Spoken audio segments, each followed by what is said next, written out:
confirmation, proof of live stream, I call it. We'll see if anybody is out there. Please let me know if you can see myself with my illustrious guest, Amy Morin.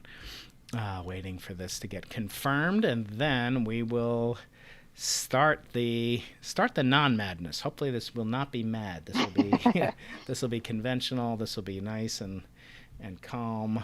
I'm still waiting to see if we do or do not have our guest here. I mean, our live stream here. Let's see here. I don't see it on here. Maybe 20 people are in the live chat. That's okay. And I'm waiting. Sorry, Amy. Sorry. No problem. Waiting to get to see if the stream is working. It says we're live, but I don't believe it until I see it. So let me check here. It should show us. All right, we're live. We are live, and it is a great pleasure to have the legendary Amy Morin visiting us from somewhere off the coast in international waters, avoiding Santa Claus at all costs. Amy, how are you doing today? I'm well, thank you. How are you? I'm doing great, although like many parents, I am getting nervous, although not nervous for my holiday season. We're Jewish, so that passed. So I got that out of the way, although it was 8 times as difficult as my Gentile friends are going to be enjoying. But I wanted to talk to you today about your wonderful book, 13 Things Mentally Strong Parents Don't Do, because of the following event that is coming up, I'm told, tomorrow, which is the following conversation is about to be had in millions of households around the world. Mommy, for Christmas, I wanted X, let's call it X, a toy that's frivolous, it's highly breakable, has many components, requires 17 9-volt batteries that don't come with it. But you got me this thoughtful, brain-expanding toy. Why did you do that, Mommy? I really wanted that frivolous, breakable, highly inconvenient toy. Why did you do that? How does a mentally strong parent handle that situation? Oh, good question. So I think the best place to start is to acknowledge your child's feelings, even though you might think that their disappointment or their anger, their sadness is out of proportion, because part of you is going to say, well, you just got all these other toys. Why are we being ungrateful? But that's sort of the last thing you want to do, is point out that that you don't like their attitude. Instead, you're going to start by validating their feelings. I think you're really sad right now. I can see you're really angry. Whether you agree with it or not, you don't have to. These are their feelings. So you can acknowledge those feelings and then say, what do you think you should do about those feelings? And it's a great opportunity to coach your kids. Maybe they need to go calm down for a few minutes. Maybe they need to take some deep breaths and figure out whether they want to play with the toy you got them or not. Either way, that it's okay. And I think to be able to use that as a chance to let kids know, yep, life can be disappointing sometimes. We don't always get what we want, but here's what we're going to do about it, without using those exact words, as tempting as it might be to tell them, fine, I'll return all your other toys. Or when we have this knee-jerk reaction of, I'll get rid of everything if you aren't grateful for it, it's not helpful either. So you just want to validate your kids' feelings and then say, what are you going to do about those feelings? And then coach them and how to deal with them. Very good. And then when you think about the holiday season, it's a season, so it lasts for quite some time. And I always wonder, kind of what is the best plan of action? Should we try to have stamina, or should we try to kind of put it all out there for the 24 hours that are about to happen with Christmas, or then followed by New Year's, followed by COVID lockdown for many of us? How do we pace ourselves and become mentally strong? Yeah, so I think sometimes people think that pushing forward at all costs is an example of mental strength, that if you're running a marathon and you break your ankle halfway through, you're mentally strong if you keep running on that broken ankle. But that's not the case. Yeah. Often it takes more courage and strength to say uncle and to back off and to say, I'm going to take care of myself. So I think it's all about the balance. If you have a lot of plans and a lot of things going on in the future, how do you take care of yourself now? And for some reason, we don't question that our devices have to be charged, our laptops, our phones, and we just know that we come to accept it. By the end of the day, your battery is going to be dead and you better plug it in, if not sooner than the end of the day. But yet when it comes to ourselves, we tend to think, oh, I don't ever need to stop and slow down and rest. But that attitude is what gets us in trouble. So I think no matter what kind of holiday season you're facing, to make sure that you're taking plenty of time to take care of yourself is super important. Mm. And I want to just welcome people. We had a couple of hiccups with the stream in the beginning and actually did not post to the correct link, but welcome everybody who is watching out there on Dr. Brian Keating YouTube. We're trying to work through these things, but I do want to point out that we are talking to the incomparable Amy Morin, who is an inspiration to millions of parents and people even without kids. I know that for a fact, around the world. And she has done and accomplished many things, including writing really an incredible series of books that have made me a better person and made me a better parent. And for that, I thank you in this holiday season, Amy. I also want to point out that I'm going to be matching any donations received during this live stream 2-to-1 for the Make-A-Wish Foundation, which is a charity that Amy and I both love and support. So it's needed more than ever in these very challenging times that we are all experiencing, not just the holidays, but for example, we are experiencing an incredible challenge to parents and to children. And I wanted to ask you, what advice do you give to children? You talk a little bit in the book, 13 Things Mentally Strong Parents Don't Do, about talking to your kids about terrorism and school shootings and stuff like that. How would you say you would have updated it, or would you, based on the situation with COVID-19? Oh, I certainly would update it, because it's another prime example of how parents can teach kids in real time. We don't just have to talk about the what ifs, but now we're saying, okay, what do you do with this? And I think the most important message is that parents send it to kids that you acknowledge this is a stressful time, but we're going to get through it. I hear so many parents and sometimes even teachers talking about how traumatized their kids are because they can't play basketball this year.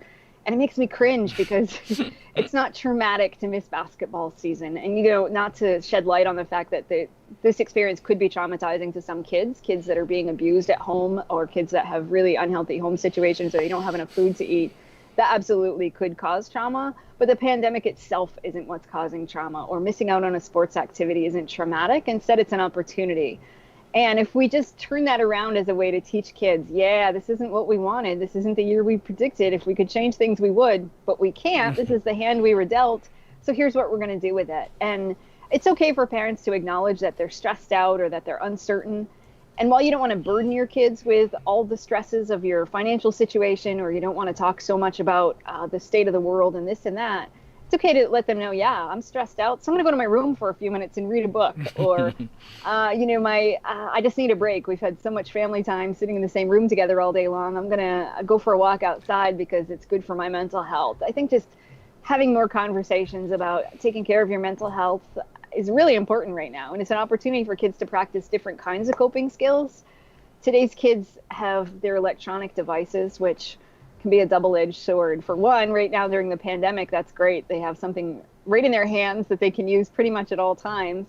However, it also gives them an opportunity to escape all discomfort. When they're bored, they scroll through their phones. When they're lonely, they turn to their phones. When they're tired, they pick up their phones.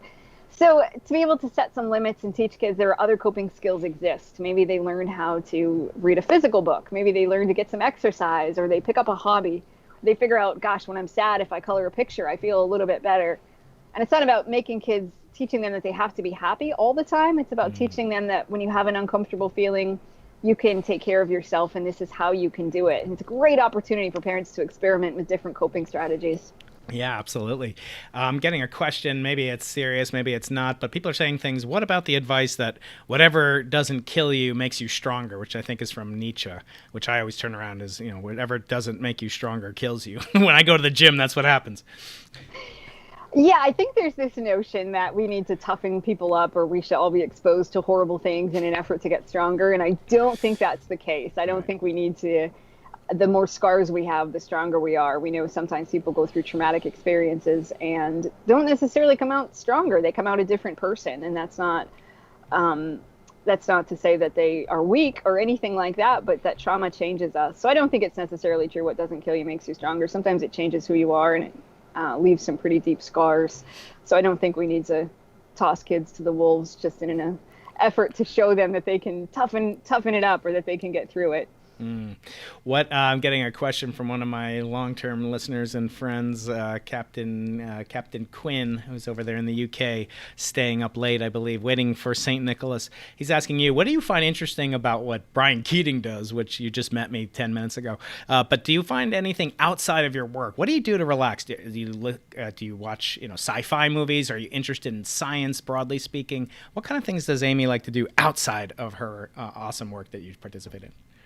So I live on a sailboat. So life is like sort of relaxing anyway. I don't really need to do like yoga to calm down or anything like that. So for me, it's what I find to be relaxing, or at least what gives me more energy in life, is actually like jet skiing. Sailing is kind of slow and quiet, and that's great and all, but I'm more of like, I'm going to jump on a jet ski and go really fast and take some jumps and fly through the water.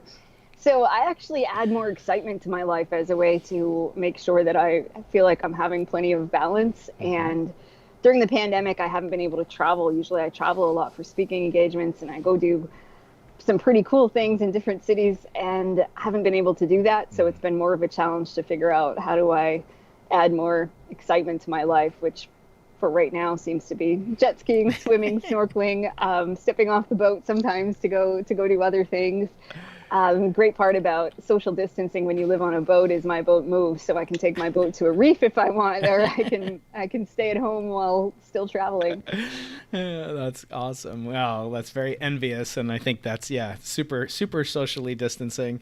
Have you been using this? Some people are wondering, have you been using this to do more creative work in the same vein? So I'll answer partially for you that you're running a podcast called Mentally Strong.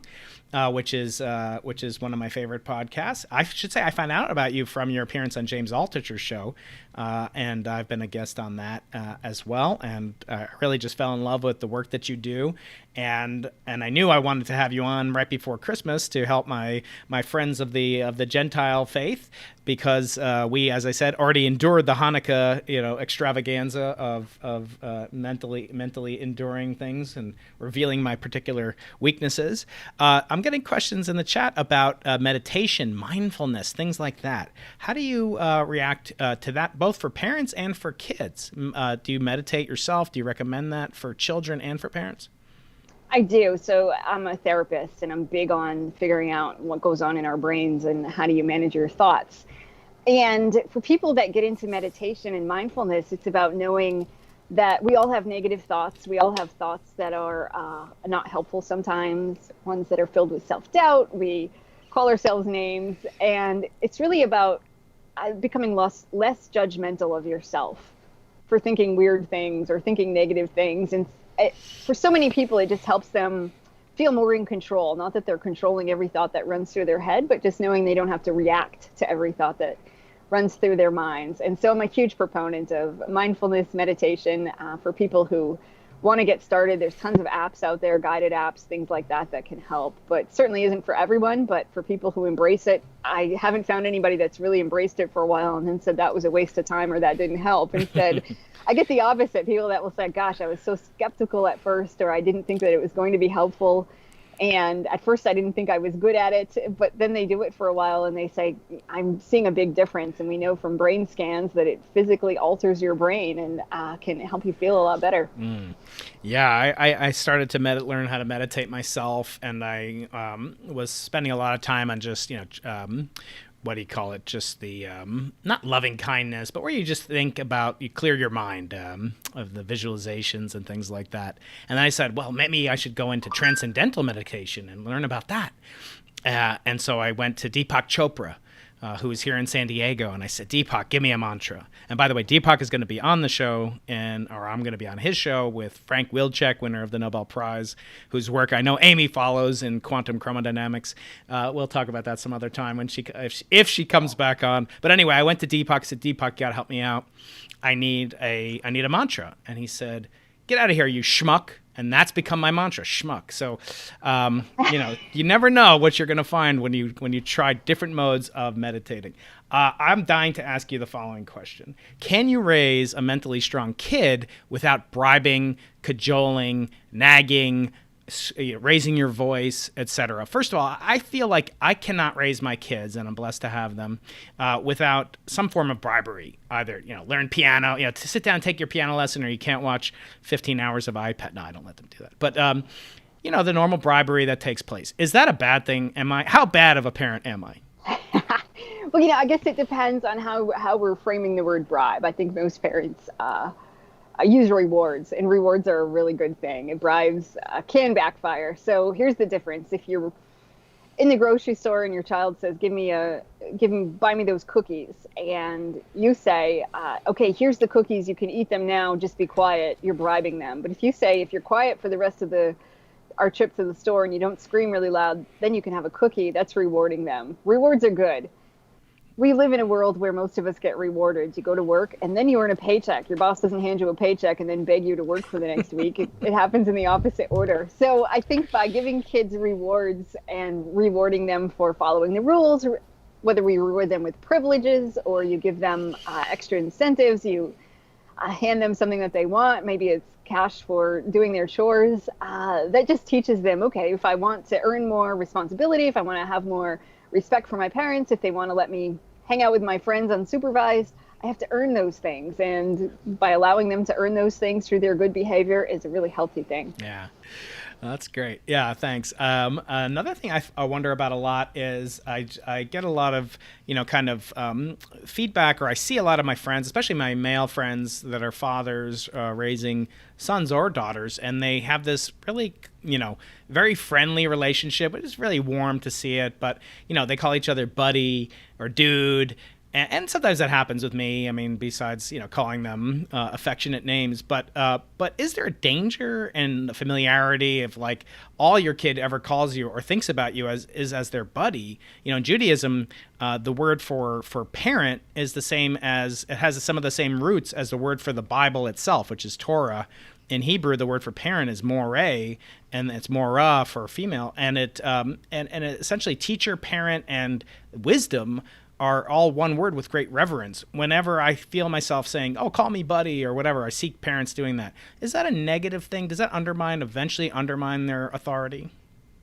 It does. I think the pendulum swung a little too far. So we had, back in the 50s and the 60s where kids were to be seen and not heard, and father knows best, or you called your dad sir. And sort of like the kids coming out of that generation are like, I don't want to do that to my kids. I want us to have a close relationship. But it's almost like they confused closeness with saying we're on an equal playing field. And so I'll have parents come into my therapy office who are taking a poll. They're asking their kids, their 12-year-old, do you think it's okay if mom dates again now that your dad and I are divorced? And they're acting as if it's a complete democracy, or they're asking their kids questions like, should we move across the country so I can take this job? And the 8-year-old is weighing in as if they have an equal opinion. And that frightens me because kids don't want to be in control. They don't want to be in charge. They have anxiety about that. And of course, no 8-year-old is going to say, give me more rules, mom. But it's really rules and boundaries that help kids feel safe. And there needs to be a hierarchy. There needs to be a parent who says, yeah, maybe I ask you for your opinion, how you feel about something, but ultimately it's up to me to make that choice. And you don't have to agree with it. I'll help you if you don't agree with it. If you're sad that we're moving or you're upset that we're going to be doing something different this year, let's talk about that, but you don't get to be the boss. But I see a lot of parents that get that flipped because they somehow assume in order to be close with their kids, they have to let their kids feel like they're on an equal playing field. But I don't think that's healthy for kids. Yeah, I definitely agree. So one other question before I take some from the audience. I want to remind the audience I'm matching 2-to-1 any donation raised today and through the super chat. And we just got a couple in. A £5 note from Sean. Thank you, Sean, so much. And I'm going to ask your question in just a bit. Give priority to those people just because I want to raise as much money as possible. So I'm personally donating 2-to-1 for every dollar, pound, Norwegian kroner, Zimbabwean dollar, that is raised today to Amy's favorite charity and one of my favorite too, called Make-A-Wish Foundation. I've personally known children that have benefited. It's a life-saving organization for children and for parents. We're talking about 13 things mentally strong parents don't do, but also let's talk about some things that people don't do, mentally strong people. First of all, why did you phrase it in the negative? We know from, at least from my religion, from the Judeo-Christian religion, there is a difference between positive commandments, honor thy father and thy mother, their parents, and it's both of them. And then there's do not envy, do not covet your neighbor's toy that he or she gets for Christmas. Why did you phrase it in the negative? What gives that so much more power? So for me, I was a therapist, and I was taught to really build on people's strengths. When they come in your office and they have a problem, don't necessarily point out all the mistakes that they're making, but figure out what they're doing well and tell them to do more of that. So if they said, I want to lose weight, but I'm struggling in these 3 areas, but I eat a lot of vegetables, I'm supposed to say, great, keep eating those vegetables, and I'm so proud of you. But at some point I realized, if I don't tell them to quit eating the 4 cookies before they eat the salad, I'm not doing them any favors. And in my own personal life, I found it easier to have a list of what not to do when I felt like I was struggling the most. And I went through a series of losses. When I was 23, my mom passed away suddenly from a brain aneurysm. And it was the first major loss in my first experience with grief. And then on the 3 years to the day, talk about a cruel twist of fate, that my mom died. My 26-year-old husband had a heart attack and died. And a few years after that, my father-in-law was diagnosed with terminal cancer. And I just remember thinking, this isn't fair. I shouldn't have to keep losing my loved ones. My heart was shattered into a million pieces. And I wasn't sure even what to do. I didn't know at that moment, didn't know which way was up, which way was down. And I felt so lost. And I wrote a list of what mentally strong people don't do, because it felt like I could actually focus on that. I didn't need a list of 800 things I should do because I felt so overwhelmed. But I thought, if I just don't do these certain things, I'll be okay. And it was things I had learned over the years in my therapy office, that people who didn't have certain bad habits got better faster. They bounced back. They still had hope no matter what they went through. They'd gone through tough times, but they were still working on getting better. And I had realized, okay, well, these people just don't do these certain things. And other people have a million good habits, but they have 1 or 2 that's sort of counterproductive and keeps them stuck. And so I wrote this list. It was a letter to myself, and I found it really helpful at the lowest point in my life. And then I thought, if it helps me, maybe it will help someone else. And I put it on the internet and kind of stepped away, thinking maybe 3 or 4 people would read it. But 15 million people read that list. And that's when a literary agent called and said, you should probably write a book about this. Mm-hmm. But nobody knew the backstory. I basically, when I published it at first, it was essentially just the list with a couple sentences about each item. And I was all over the national news, and people were talking about this list and saying, this is amazing, and you've conquered this list. Well, nobody knew I'd written it because I struggled with all 13 of those things. And so it really wasn't until the book came out that I told the rest of the story and sort of raised my hand and said, actually, I struggle with these things too. And it's not that we don't ever do these things. Everyone does them sometimes, I guarantee it. But once we become aware of them and we focus on not doing them, I feel like then our good habits just become so much more effective. And I'm a big fan of saying, let's work smarter, not just harder. Yeah. And let's see, I'm getting a question from Sean about sleeping and how advice for sleeping in these turbulent times. Well, one thing is to read my book, Losing the Nobel Prize. That will cure insomnia instantly, but do not read Amy's books if you want to fall asleep, because she will engage you dramatically.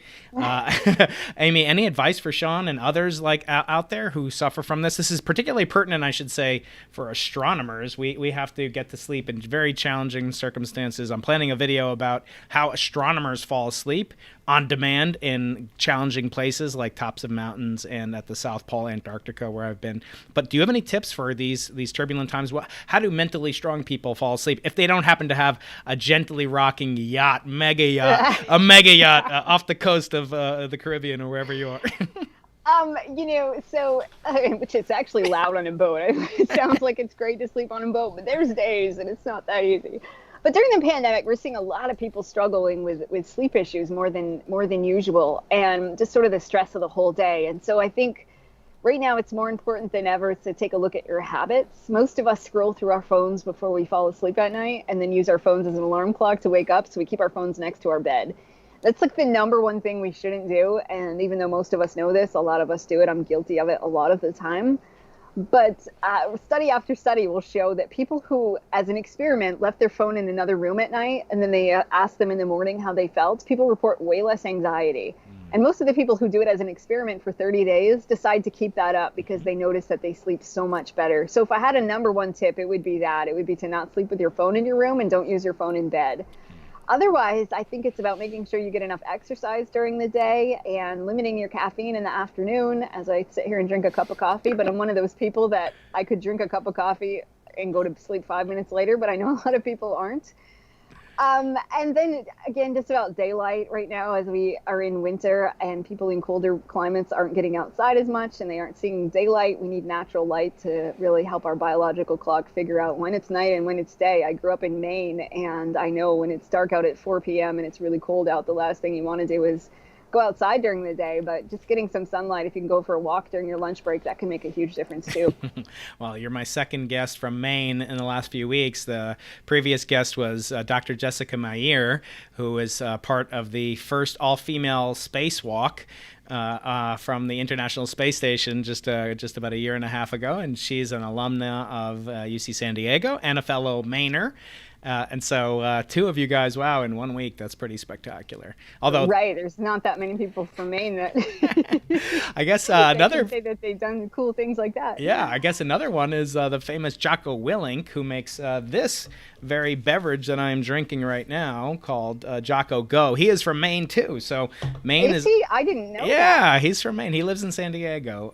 Trying to get him on the show so he can, make me break me down, and then you can come back and bring me back up again. Perfect. He's going to make me physically tough. I hope by drinking Jocko Go, which I'm not getting paid to plug, but I am going to pay to donate to Make-A-Wish Foundation, 2-to-1 for every dollar, pound, kroner, Zimbabwe dollar. We got one from my good friend Jay Yao, the producer of the all impressive James Altucher show, and he's one of my heroes and friends. Jay, I'm using my switcher. I hope you get a lot of good use out of the switcher I got you as well, because you're an inspiration. Thank you so much, Jay, and thank you everybody who is opening up your wallets, your digital Bitcoin accounts. Amy and I take Bitcoin. We take Ethereum, whatever you want. No, it's all going to be for Make-A-Wish. I want to ask a question as a child of divorced parents myself, and having experienced the trauma of that personally. When you do talk a lot about in the book of not overcompensating, and in one sense, you talk about, can mommy get remarried? But beyond that, I think parents struggle. I think that is certainly extreme, and you want to give your child some agency, but you don't want to completely outsource it to him or her. On the other hand, it is a kind of a unique experience for children to go through that parents don't go through, like adults don't go through. Like, I'm so traumatized. My parents got divorced when I was 49, and actually that's an old joke. This couple waits and they get divorced, and I mean it's a horrible. I'm not going to say because it's in bad taste. But I did come up with a joke about divorce, that it's the most powerful force in the universe because it divides your money exactly in half. But we're not going to go there. How does divorce, how do you balance that line between knowing that the kids are experiencing something unique, traumatic, and perhaps, especially for people of my generation, you're younger than I am, but a lot of divorce in the 70s and 80s. What impact does that have downstream? And, what about that advice to stick it out until the kids get older? What do you think about that? Yeah, I've seen a lot of parents over the years that have that attitude of, I'm afraid if we get divorced, it'll traumatize the kids. And they don't want to separate because of that. But staying together when you're sort of miserable is probably much more detrimental to your kids than if you parted ways. And divorce doesn't have to leave deep emotional wounds on kids. In fact, the number one indicator of how kids do when their parents get divorced is how their parents can get along. And if parents who separate can make an agreement, we're not going to talk negatively about each other, we're not going to put each other down, we're going to not necessarily argue about the rules at your house or how unfair they are. And when parents can stop trying to compete to be the most well-liked, or they don't end up going to court repeatedly and changing a custody situation or asking kids, who do you really want to live with? And when kids are in the middle, it can definitely be horrendous. But when couples are able to do it in sort of an amicable way, in a way that they can still be kind to each other, and in a way where they aren't using the kids as a pawn, often the kids can do okay. And sometimes I had this one couple, and the parents were really like concerned that their kid was somehow going to be scarred for life if they broke up. And when they finally decided that they weren't going to be together anymore, and they asked the kid, "What do you think about that?" And the kid was all, "I guess that means I get 2 Christmases." To which the parents were like, "Wait, is he not processing this? He must have some sort of trauma, and they're bringing him in after this because they're thinking that the fact that he kind of made a joke about it must meant that he was really deeply emotionally scarred." But the truth was, the kid was just kind of like, well, they didn't really like each other. It wasn't a secret. He knew his parents fought all the time, so he was kind of looking on the bright side. And of course, it wasn't to say he was happy about it, but on the other hand, it wasn't nearly as bad as the parents thought. So in the best case scenarios, when parents can say, let's figure out how to work this out, I think kids do quite well together. And obviously it's not the easiest thing to go back and forth between two different places, but kids are pretty resilient sometimes. And if we support them when they go through tough times, often they'll surprise us with what they're able to really get through. One thing I wondered about listening to your book, 13 Things Mentally Strong Parents Don't Do.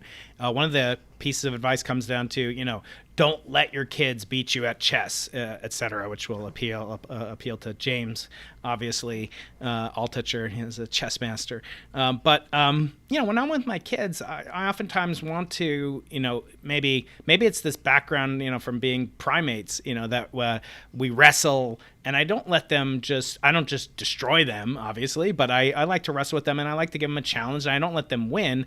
But why shouldn't I? I mean, if I really go all out, obviously they're not going to beat me. And, one of my friends plays, really not viciously, but he's just like incredibly aggressive with his sons and really wants them to be tough, et cetera. Toughen up. You recount an episode in there, I think your aunt, get like, oh, just walk off this broken wrist that you had.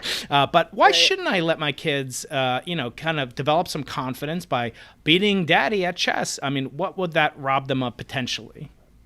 Yeah, you certainly don't have to crush them because every time the kid goes to play a game with you, if they know they're going to lose, it's really not that fun anymore. But luckily, when you play a game like Candyland, you don't really have the advantage anyway because it's just a game of luck. So you can play those sorts of games where your kids will beat you sometimes, fair and square.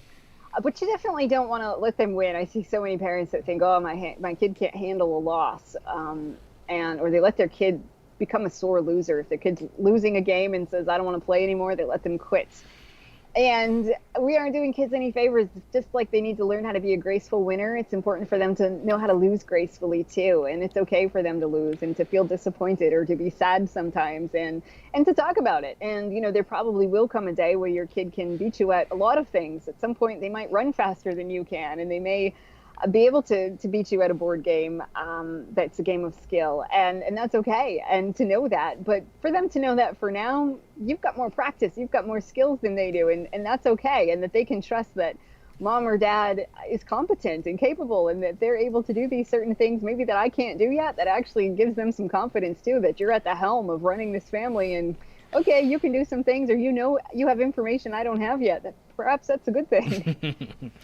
Right. I think kids do need that. They need to know that somebody's in charge, somebody's driving the boat, shall we say, not to be too direct to you, but yeah, that they need that comfort. They need to have boundaries. And I think, I always say, well, the first thing I remember thinking when my kid was born is it was like, you don't get a big instruction manual nowadays when you get a smartphone, but you get nothing when you get a kid. I mean, one night I was so sleep deprived, I was like, I asked my wife, get me the instruction manual. Like, what am I going to do? Yeah, I work on these very complex, cryogenic cameras that can see back hopefully to the beginning of time.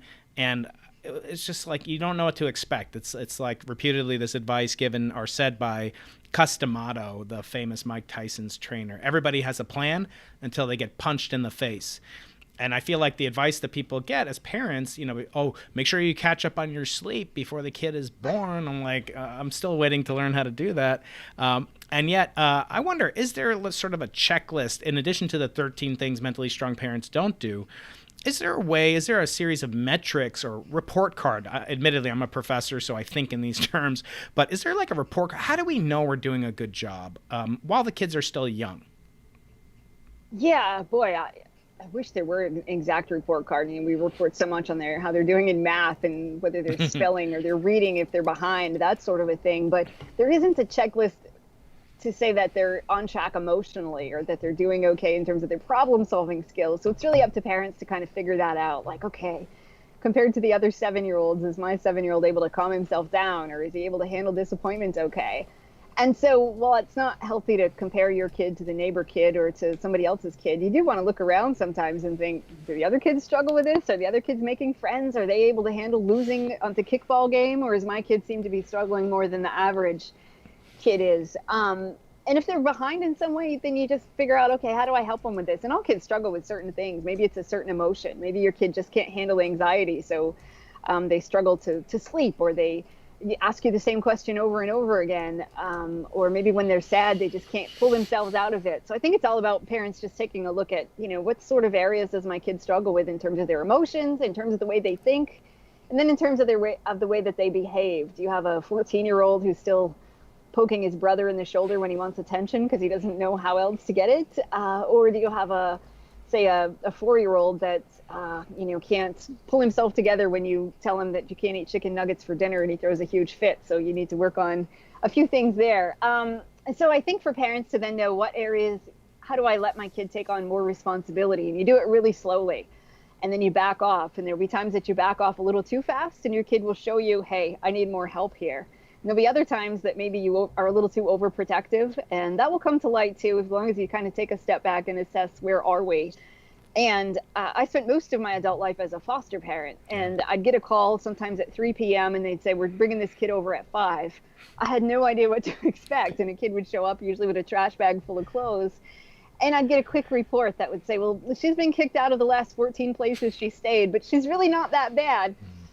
And it was usually just a matter of figuring out, okay, what skills is this kid? They knew I was a therapist, and I agreed to take the kids with the worst behavior problems. What do they need? And sometimes it was just a few things that needed a little sharpening, and it made all the difference in the world. So I think for parents to know when you see these things in kids, it's just a sign that they need a couple of skills sharpened. And if you can hone in on those things, then it can make a huge difference in their behavior and how they function. Yeah. I'm getting a question about from Andrew Planet about martial arts, but I'm going to rephrase that. Obviously he's saying you don't go all out if you're a black belt in karate or Krav Maga and all out on your kids. But is it worth kind of exposing kids to these potentially life-saving but also confidence building types of activities, sports, whatever, like the martial arts? Is that a positive in your opinion? It is. So as a therapist too, I'd have parents come in and say, my kid's really aggressive. Is martial arts going to make him better or worse? And a lot of it depends on where they go. You want to make sure that they have a competent instructor, somebody that's focused on the self-discipline aspect, not the aggressive behavior aspect. But for a lot of kids, it can be can make a huge difference in their confidence and their physical confidence, but also in their emotional ability to stay calm. Yeah. Gabrielle Williamson is asking, do you have a particular focus or habit to focus on or not focus on for those of us who are dealing with the loss of a loved one during the holidays? And concomitant with that, she's also asking, how did you handle after your losses? You've had so many losses and you're so honest and vulnerable. Our heart breaks for you, but we also want to learn from you. How did you handle these awful losses that you experienced, especially during the holidays? Yeah, the holidays were awful. I'll say the first year after losing a loved one, especially, I kind of thought, what do I do? And after losing my husband, I thought, oh, how do I spend this year? What do I do with it?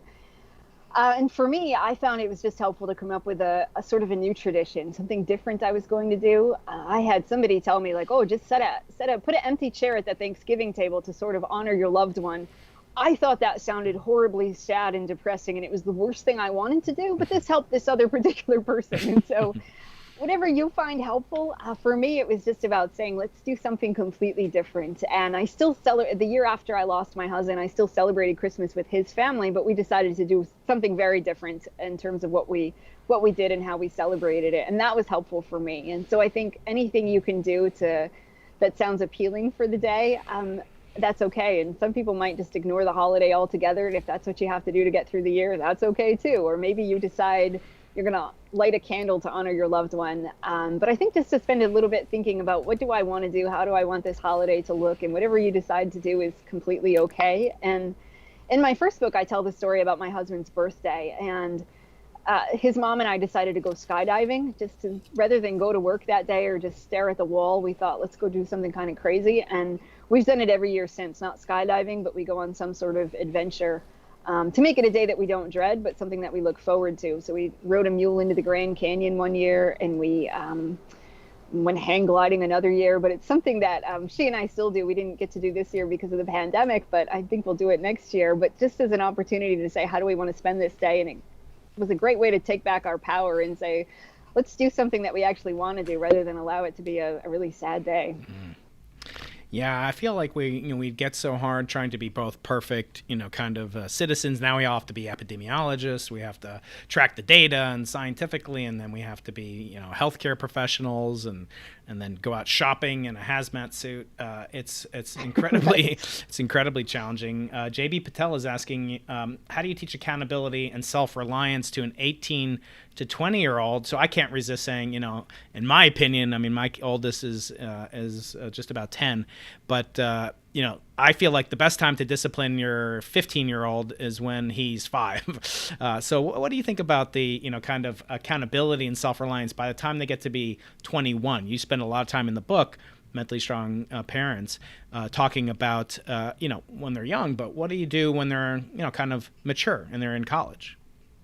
Yeah, it's really tough because a lot of times parents, when kids go away to college, they suddenly think, oh gosh, I don't know that I gave them enough of the skills that they needed to function as an adult. And I teach college classes as well. And I can't tell you how many of my college students, their mom and dad call them in the morning to wake them up. And, there's a lot of research too about how many parents these days are going to their kids' job interviews after they graduate from college, and dads are negotiating salaries, moms are filling out job applications. But by then it's way too late. If you can't be waking your 30-year-old up on the phone every morning to get them to go to work every day. And so if you get to the point of between 18 and 21 and you're starting to panic, thinking they don't have all the skills they need, you still need to back off slowly. Let them make some mistakes. Natural consequences are some of life's best teachers, but you have to let them make those mistakes. And that's not to say you want them to do anything super risky and dangerous, but by now they're adults. And so if they are going to major in something you don't like, you might have to accept that. If they're going to spend money on things you don't approve of, it's too late by now. You don't necessarily have the say of what they're going to do with their time, their money, who they're going to be friends with. Instead, you just want to talk about it. If you have a concern, bring it up, but don't nag them, don't lecture them, because if you want to make sure that you still have a healthy relationship with them so that they trust you, you're going to need to back off and make sure that they are able to make some of those mistakes on their own. Yeah, I agree 100%. It's kind of this, you want to give them some bit of a life rope, but you don't want to completely take away all the challenges that they're going to face, or else they won't be mentally strong parents themselves. I often find that society sends a mixed message. I talked to Nobel Prize winner Barry Barish a couple weeks ago, and he was saying one of the worst pieces of advice people give is about curiosity and kind of stifling it. He said, we have these things like curiosity killed the cat, or, don't ask too many questions. And many of us who are parents know that the ultimate answer to almost any series of questions that are why, the ultimate answer is because I said so. Yeah. And yet, does that not take away their curiosity, which can later, in my case, lead to, potentially stifling my scientific curiosity? So I always say scientists are like children. We're very curious. We're full of wonder and imagination. We don't like to play well with others. We are jealous, possessive. We don't like to share our toys. So scientists come with good and bad characteristics. How do you handle the kind of, ultimate authority with also not wanting to stifle their curiosity? That's a good question and a great point, because we do want to let kids explore and do things. And one of the biggest mistakes I see parents making is when their kids are just doing something for fun and they want to turn everything into a learning opportunity. So when a kid colors an elephant purple, a mom or dad will say, no, honey, elephants are gray. Or when they're working on something with the dollhouse and they put the bathtub on the roof, parents will say, no, the bathtub goes in the bathroom, not on the roof. If you can let kids play and explore and do fun things, and not everything has to be about learning the colors and the numbers and how we tend to function as a society. Instead, you can say, wow, that's interesting. I've never seen a bathtub on a roof before. Tell me more about that. And when you give kids room to explore like that, I think then they'll stay curious, rather than, it's so tempting sometimes just to be all, or to make them recite back something, or we quiz them when they're just playing. But instead, just let them play, and play is part of their work, and that's how they learn, and that's also how they stay curious. Yeah, absolutely. So the last couple of questions that I have, and then we'll look for questions from the audience. Remind you that I'm matching 2-to-1 any amount of money donated to the super chat, the live super chat. I'm matching that 2-to-1 for Make-A-Wish Foundation. So it's a lovely charity that Amy is a huge proponent of, as am I. So I have a question about the message that society sends oftentimes. We'll hear something like, well, my kid's not quarterback, or she's not, captain of the chess club or whatever, but at least she has a good character. And I always find that extremely harmful, because the most important thing for me is how your kid's character is, not, how great a quarterback he is or she's at chess. So I wonder, why is it that society puts such a premium on these things, getting into a good college, Harvard, Ivy League? You talk about that, and the pressure that some parents put on kids, and you talk about the tiger mom syndrome, et cetera. But why do we put so much of a value on the non-character things, which is actually what matters most to people that aren't parents of your own kids? Right. I think most of it has to do with the fact that parents are trying to heal their wounds from their childhood. So the dad that never got to be the quarterback is going to really want his son to be the quarterback of the team, or the mom who was never popular in school may really push her daughter to be super popular. And studies will show that for parents, that's actually quite healing. When you had a dream and you weren't able to fulfill it, and your kid does, it's like this moment of your emotional wound finally getting treated. However, we know that's really bad for your kids. So even though it might be good for you, it's really unhealthy for kids to grow up in that situation where they have that much pressure on them, or where they feel like your love is conditional. So you don't want to do that to your kids, for sure. And I always encourage parents to get straight on what your values are, to know exactly what's more important to you, and to ask yourself, would you rather that the teacher said your kid was the smartest kid in the class or the nicest kid in the class? And when you have that answer, ask your kid what they think you would prefer. And, I'll have so many parents that say, no, a strong character is really important, but then their kids are cheating in school because the kids think, no, my parents really value me getting an A over all else. So I think it's just about getting clear on what your values are, and then making sure that you're communicating those values to your kids. Mm-hmm. Yes, absolutely. Okay, so we're getting some more questions in the live chat. Let me pull those up over here. Okay. So James Savage is asking, isn't divorce linked to decline of trust in institutions? In other words, doesn't the pain of divorce transcend the emotional impact of the end of a marriage?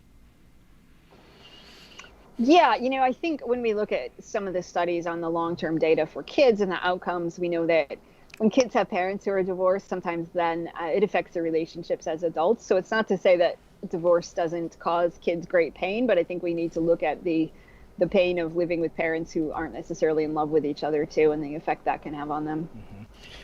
But the actual institution of marriage, I would say, people talk about how, 50% of marriages end in divorce, and isn't it kind of going, one of my friends calls, marriages pre-divorces. I mean, he's got a dark sense of humor, but the point being, is the institution of marriage, when kids see other kids, maybe it's less prevalent. I don't know what the current stats are, but certainly when I was a kid, as I mentioned, in the 70s and 80s, it was very prevalent.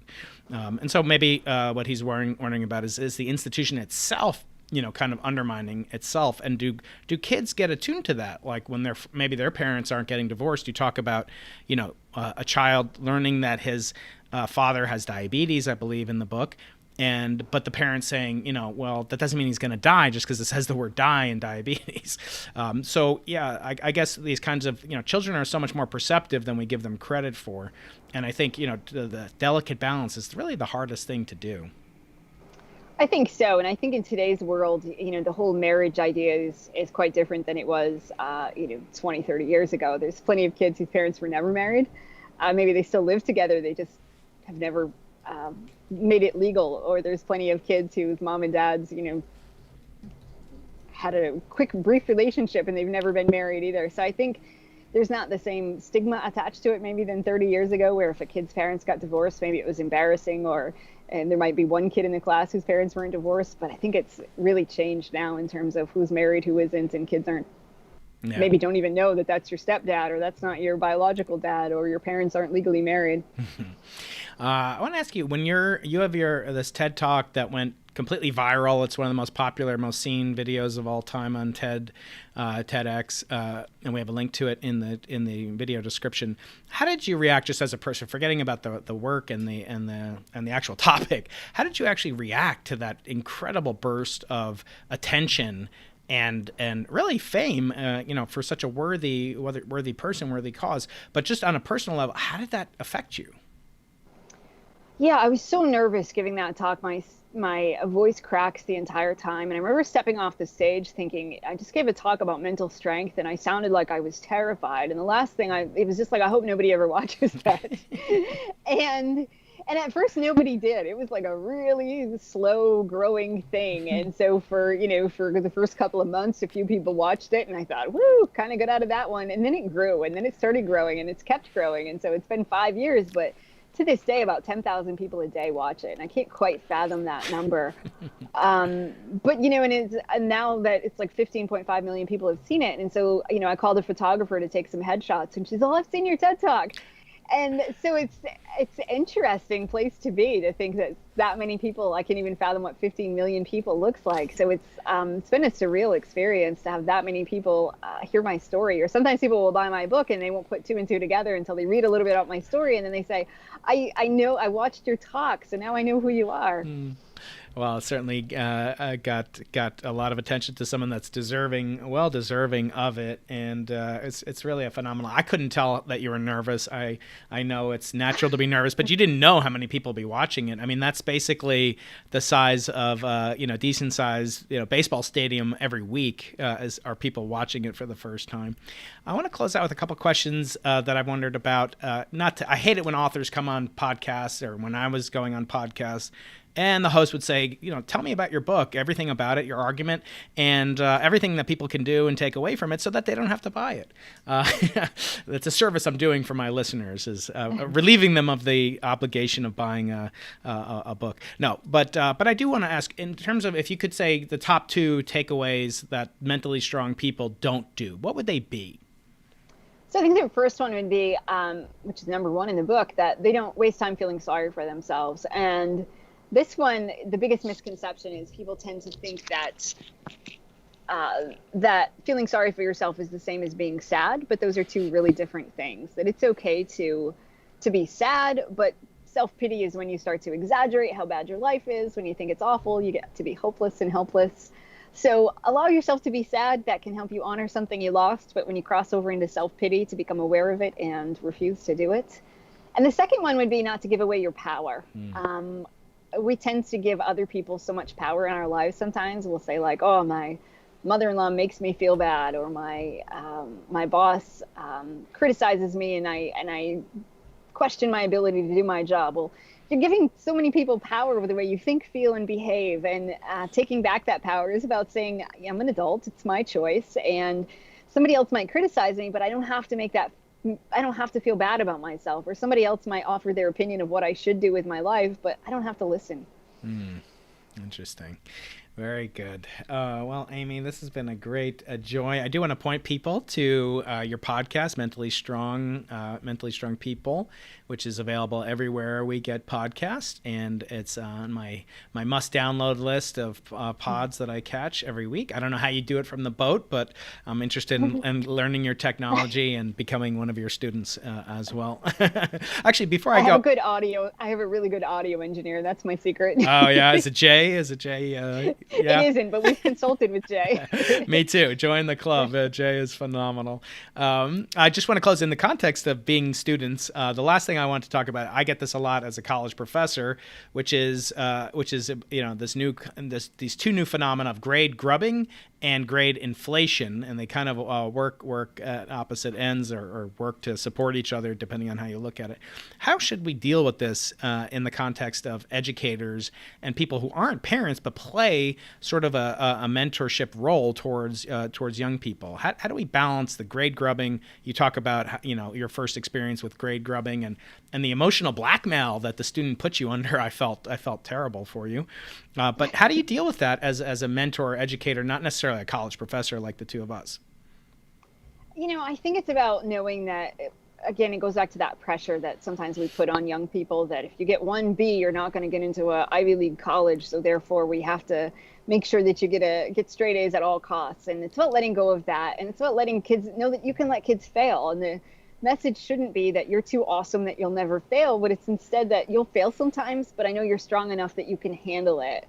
And that we don't do anyone any favors when we start inflating their grades, or when we start playing around with the numbers just to make it look good, that we can really let them earn whatever it was that they got and have conversations about that. And that we don't want them to think that that's how the world works. Your boss isn't necessarily going to, promote you or do things just because you claim you deserve it, or because nobody else got the work done. So somehow that's going to be helpful to you. So I think it's really about letting kids fail, teaching them that, life isn't always fair, but we're not going to artificially promote you either just because you think you deserve it, or because you're the one that cries the loudest about your grade. That's right. So you're not really doing them any favors if you were to do that.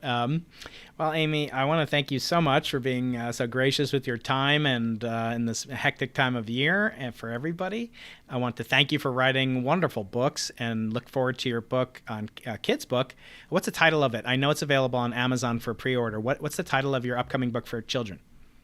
So the new one is called 13 Things Strong Kids Do. I didn't want to make it part of the Don't Do series because kids don't want to be told what not to do. But hopefully if we give them these skills and tools when they're young, they'll grow up and avoid the 13 things mentally strong people don't do.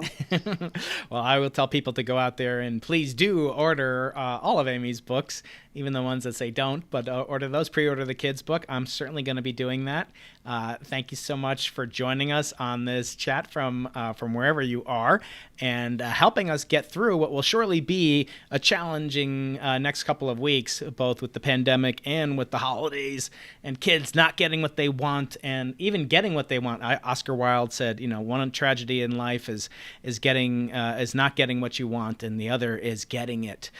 So hopefully people will get what they want, what they deserve, and what they need. And remember what the Rolling Stones said: you can't always get what you want, but you get what you need.